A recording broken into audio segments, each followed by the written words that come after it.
This clip is brought to you by SaveWithConrad.com.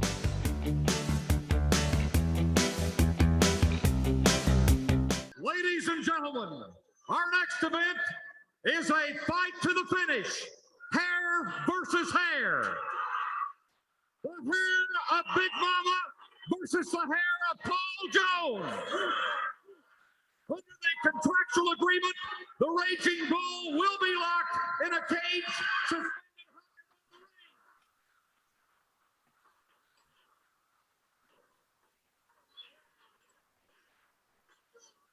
Ladies and gentlemen, introducing first, in the corner to my right, from Houston, Texas, weighing in at 238 pounds, accompanied by the Raging Bull, this is Paul Jones. Everybody's main man from New York City.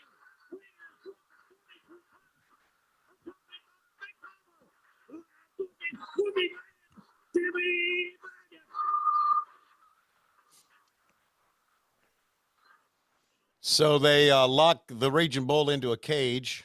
That was kind of a last-minute thing because we didn't really talk about that on TV, but that was pretty cool.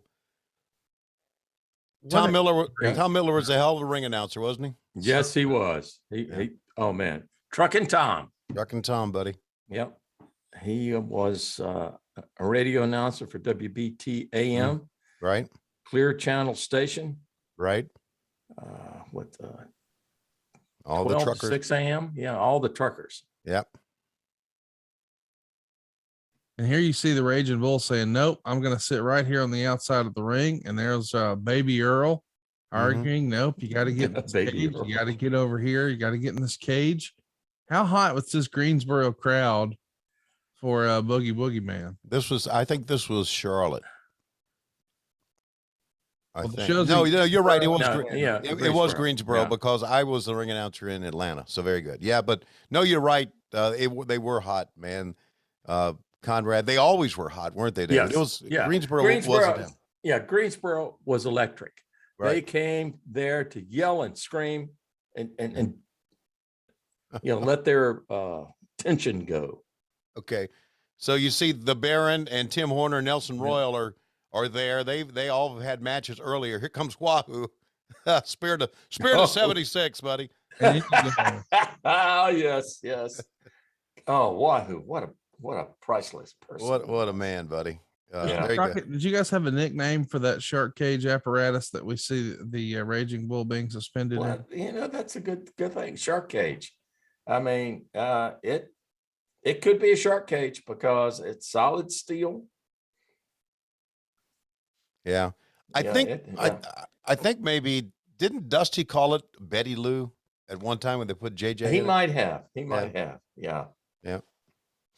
What I remember about that shark cage more than anything else was we put it right beside you and I one time, and this was 85 when we first started and in Atlanta at the studio, and Dusty had JJ dressed up in a gorilla suit. Okay? Oh God! And we put him, I wish you could find that tape. I'm sure we can find it somewhere. Oh, got to. And I stuck the microphone and they said, "You need to interview the gorilla." I said, "Okay." And then I stuck the microphone in front of the gorilla. And the only thing the gorilla said was, because I remember Dustin, that's all gorillas do, right? The only thing they do is go. So that's what they did. Oh, man. Now this match is not going to go long here. No. And this is an unusual match. I mean, good grief. Paul Jones and Boogie Woogie Man, Yeah. Long. He feud. still has the same tights, by the way. Boogie Woogie Man. Guaranteed.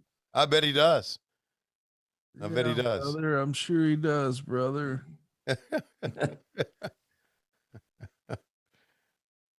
He's a lot thinner now. My God. Is he ever? What's Big Mama up to these days? You guys know? No, I don't know. I know at one time she had a florist shop. But, Big Mama's Flowers, right? Yes. Yeah, they had a daughter who was absolutely. I mentioned this on telecast before on our podcast. Was absolutely gorgeous. Their daughter. I can't remember her name, but There you Well, go. Paul's got his. That's it. Yeah. Looks like a damn dirty cheater. That Paul Jones. Not Paul Jones.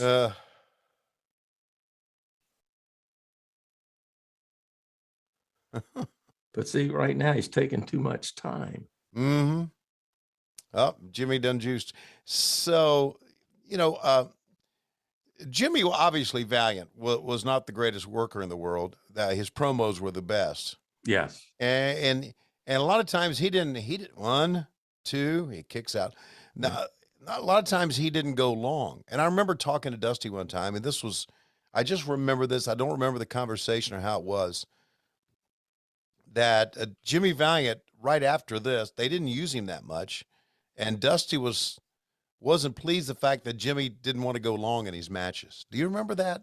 Yeah. Well, for one thing, he couldn't. He was not in condition to do it. Right. You would think just being in the ring almost every night that you would, but he just, he didn't, and two, with this, Paul is out of shape.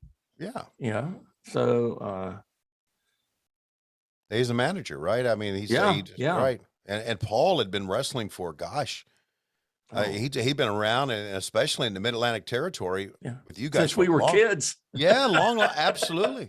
Really. I mean, yeah, right. I mean, he was with Rip Hawk and Sweet Hansen. Days and absolutely. Bronco Lubitsch. Wow. There's some old. Yeah, Paul had been around for a long, long time. Mm-hmm. And had been in selling Amway for most of that time. Yeah. Oh, yeah. Then he stopped wrestling and opened a garage. Yeah. Until he passed away, he had a garage. Yeah. Yeah. Paul was really an easygoing guy, man. Mm-hmm. Just always, always talk That's to you. Right. Always in the back there with a dip in, spitting in the cup. Quite a few had a dip. Yeah. Oh my God. Spit, Yes. Yeah. I know there was a lot of cleanup of the spit in the cups on Wednesdays after we did our interviews. And that's one reason they hated us at the studios there in Atlanta. Yeah. Because all the spit cups left around on people's desk. Oh God. Talk to me, David, about I see the got the gimmick. The weapon that Paul Jones had been hiding is now in the hands of Boogie Woogie. Talk to me about production for this show. Just what your role was, the stresses you're going through that day, your experience at this very moment. You're in the truck out in the back of the building. Is that right? In Atlanta. Yeah. And we're we have 2 television crews. So making sure that we did our camera checks, audio checks before anything went on. I guess we started about noon working on making sure everything was correct. The lighting, mic in the rings. They're cutting it. They're cutting his hair. Yeah, I'm going to shave him, make him a bald-headed geek. And David, you worked in the truck with Emerson Lawson, Wayne Daniel. I guess Wayne was ran tape and God, Wayne could talk your ear off, but man, he's good. He was good at in the tape machine. Yeah, he grabbed highlights. Yeah, quickly. Yes. Yeah, and we had remember Brenda Evans did the video for us. The video font for us. Chiron. Chiron. Yeah, Brenda worked in the office. Yeah, Emerson was doing the TD. I actually directed Atlanta. Right. Yeah. And of course, you mentioned Jeff Bornstein with the lights. Was Jeff with us back at that time? No, Jeff wasn't. Okay. Jeff was not with us. Okay. Al Smith. Al Smith. Yep. Our lighting packages then were not like they were with WCW. Right. Sure. We just had park hands. Now I did get Verilight for Atlanta I rented. Here we go, Manny. Of course. Of course, got to do that. Well, David, the staging, the setting was not as critical as it was. There's the Rick Rude. Yeah, He no, had it's we wanted everyone. The match was the most important part, not the entrance, so to Right. speak. right. We wanted the fan to hear,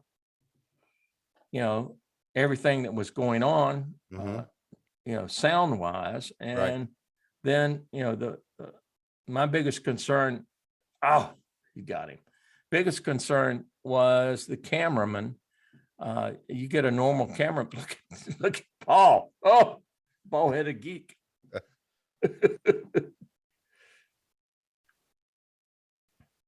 But going back to that, but see, because we didn't have a lot of lights, that's why it's so dark.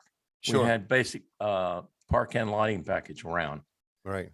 Lighting the There's ring. Wally Deuce. You want to talk about tough son of a Yeah, bitch. he was. I've mentioned Wally many times. Wally Dusick. As a matter of fact, along that front row, we saw Wally Dusick, we saw Tom Miller, and then we saw Bob Cottle and Johnny Weaver there as well. Yeah, you're right. But the lighting back then was just to light the ring. It didn't need to light the entrance. There wasn't pyro. You didn't have to light the fans different colors to make it seem like there were a lot of. You didn't have to light to show people there are a lot of fans, because there were a lot of fans. You could hear them. Yeah, that's right. And we didn't have to mic the fans. It's right. It was, they were so loud that, you put a couple of mics up, to left and right of what I call the heart cams, that was the audience. There's Jimmy. Mm. Yeah. I get it. It's a wrestling podcast, but he's saving us money on our mortgage. Do you really trust this process? The reviews don't lie. 5-star review after 5-star review. We make it fast, we make it easy, and it's no cost or obligation. Give us a shot to earn your business. I'm telling you, you'll be glad you did, especially if you like keeping more of your own money. You don't need perfect credit or money out of your pocket, so what are you waiting for? Hurry to savewithconrad.com. So, Mr. Crockett, talk to us a little bit about just the way you're competing with Vince McMahon. I mean, you've sort of laid out that, hey, this is the way we lit things and shot things, and the entrance wasn't as important as the matches and blah, blah, blah. But we know Vince is going to start leveling up production. I don't know. I mean, 86, certainly he was trying to, but it feels like 87, 88, it really started to level up production wise for the World Wrestling Federation. That sort of falls on your direction a little bit. Were you trying to keep up in any shape, form, or fashion with what Vince was doing at the time? Some of it, lighting wise, I knew I could not, because of the amount of money he was spending. I actually had a budget, when it was our company. When I went to WCW, Ted's thing was just, make it happen, period. Yeah, right. And so, money was not an object. But with us, it was, we wanted you to see the match, see the ring, and, the fans and their reaction, that you could hear it, but we didn't necessarily, you didn't need to see it, see them. You could hear them. Right. We saw the wrestlers going into the dark right there. Right. Yeah. And two, that entrance takes away time from the match in the ring. Yeah. That I think Hogan, when he was WWE, half his match was going to the ring. Sure. And just about everybody else. So are you saying, David, that you really thought that was the wrong way to go? You thought that maybe what was in the ring was more important than the entrance? Yes. Yeah. Yeah. Plus I knew I couldn't do it. Yeah. Yeah. Money wise. Right. That I'm fascinated by that, Mr. Crockett, because for years the narrative has been you guys perhaps overspent on things like the Great American Bash Tour and some of the musical acts and the stadium. We did. And then, we did. And then the that's totally that. That's when, I said, golly, to Jimmy and Dusty, I said,